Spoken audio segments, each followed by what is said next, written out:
বন্ধুরা, শীতে যে সমস্ত সবজিগুলো বাজারে পাওয়া যায় তার মধ্যে অত্যন্ত পছন্দের আমার একটা সবজি হলো কাঁচা টমেটো।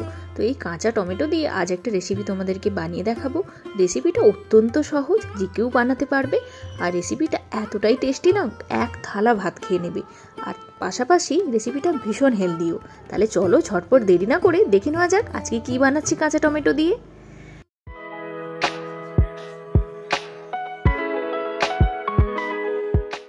তো বানাচ্ছি আজকে কাঁচা টমেটোর ঝাল।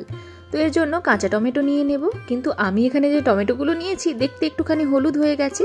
যেহেতু আমার এখানে কাঁচা টমেটো ওইভাবে পাওয়া যায় না, তো পুরো মার্কেট ঘেটে এই রকম টমেটোগুলো পেয়েছি। তো নর্মালি যে শহরের দিকে টমেটোগুলো পাওয়া যায় এগুলো আসলেই কাঁচা টমেটো, তো কেমিক্যাল দিয়ে এগুলোকে পাকার করার চেষ্টা করা হয়, তো ভেতর থেকে এগুলো কাঁচাই থাকে। তো তাই আমি ভাবলাম এটা দিয়েই আজ রান্নাটা করে দেখাই।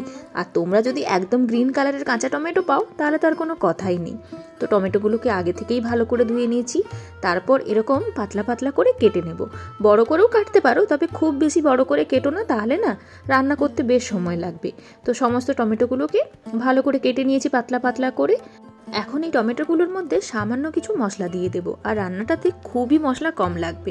তো প্রথমে দিয়ে দেবো পরিমাণ মতো নুন, তারপর দিয়ে দেবো সামান্য একটু হলদি পাউডার, আর তারপর দিয়ে দেবো লঙ্কা পাউডার, আর সবশেষে দিয়ে দেবো একটুখানি জিরে পাউডার। তো এই সব কিছু মশলা মানে এটাই যে দিলাম এটাই লাগবে, এর থেকে বেশি কিছু মশলা লাগবে না। তো সব কিছু দিয়ে কি করব, টমেটোটার সঙ্গে ভালো করে মিশিয়ে দেবো। মেশানোটা খুব ভালো করে একটু সময় নিয়ে করো, যাতে করে প্রত্যেকটা টমেটোর গায়ে সুন্দরভাবে এই মশলাগুলো লেগে যায়। তো এটাকে এখন মিনিট 5-এর কাছাকাছি রেখে দেবো। ততক্ষণে দু রকম সর্ষে নিয়েছি, আর এর মধ্যে একটুখানি নুন আর কাঁচা লঙ্কা দিয়ে একটা স্মুথ পেস্ট আমি বানিয়ে নেব।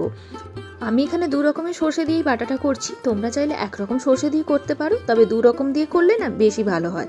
তো যাই হোক, এখন কড়াইয়ের মধ্যে সর্ষের তেল নিয়ে নেব। রান্নাটা অবশ্যই সর্ষের তেলে করো, সর্ষের তেল দিয়ে করলে তবেই কিন্তু আসল স্বাদ পাবে।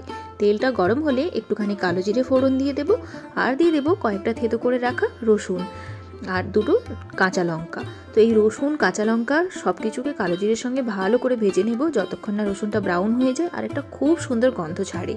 তো তোমরা চাইলে যদি নিরামিষভাবে বানাতে চাও তাহলে রসুনটা বাদ দিয়ে দিতে পারো। তো এখন রসুনটা ভাজা হয়ে গেলে ওই ম্যারিনেট করে রাখা কাঁচা টমেটো দিয়ে দেবো এর মধ্যে, আর যে জলটা তোমার বেরিয়েছে ওটাও কিন্তু দিয়ে দেবো।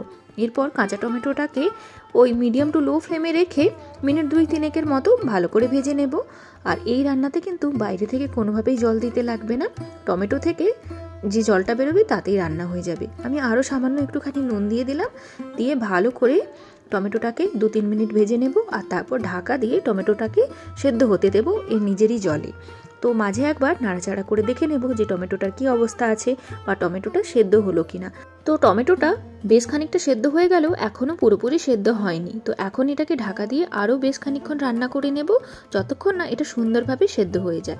তো এখন দেখো টমেটোটা সুন্দরভাবে সেদ্ধ হয়ে গেছে, আর দেখতেই পাচ্ছ কতটা নরম হয়ে গেছে। এখন আমি কি করব, ওই যে সর্ষে আর কাঁচা লঙ্কাটা বাটা করে রেখেছিলাম ওটা কি করব এর মধ্যে দিয়ে দেব। আর সর্ষে কাঁচা লঙ্কাটা দেওয়ার পর খুব বেশি এটাকে আর রান্না করতে হবে না, তোমার ওই যতক্ষণটা ফ্লেমটা একটুখানি বাড়িয়ে দিও, আর মিনিট 2-এর মতো রান্না করে নিও, যতক্ষণ না তোমার এই জলটা শুকিয়ে গিয়ে একটু মাখো মাখো টাইপের হয়ে যাবে। আর এই রান্নাটা গ্রেভি গ্রেভি একেবারেই হবে না। তো আমি এখন কি করব, একটুখানি চিনি দিয়ে দেব। চিনিটা দিলে না তোমার বেশ একটা খুব সুন্দর টক মিষ্টি ঝাল টাইপের একটা ব্যাপার আসবে। তো এটাকে আমি ঢাকা দিয়ে ওই যতক্ষণ না জলটা মাখো মাখো হয়ে যায় ততক্ষণ অবধি রান্না করে নেব। তো এখন দেখো এটা সুন্দরভাবে হয়ে গেছে, আর আমি এখন কি করব, এর মধ্যে সামান্য কাঁচা সর্ষের তেল দিয়ে দেব। এইভাবে ওপর থেকে কাঁচা সর্ষের তেল দিলে এই রান্নার স্বাদ কিন্তু কয়েক গুণ বেড়ে যায়। আর দিয়ে দেবো সবশেষে বেশ খানিকটা ধনে পাতা। তো সব কিছু ভালো করে মিশিয়ে নেব, আর তারপর ঢাকা দিয়ে এটাকে স্ট্যান্ডিং টাইমে রেখে দেবো কিছুক্ষণ। ততক্ষণে গরম গরম ভাত বেড়ে নিয়ে চলে আসি। তো গরম ভাতের সঙ্গে এইভাবে গরম গরম সর্ষে ঝাল কি যে সুন্দর খেতে লাগবে না, একবার বানিয়ে দেখো। আর একটু ঝালঝাল করে বানিও, তাহলে কিন্তু আরও মজা লাগবে।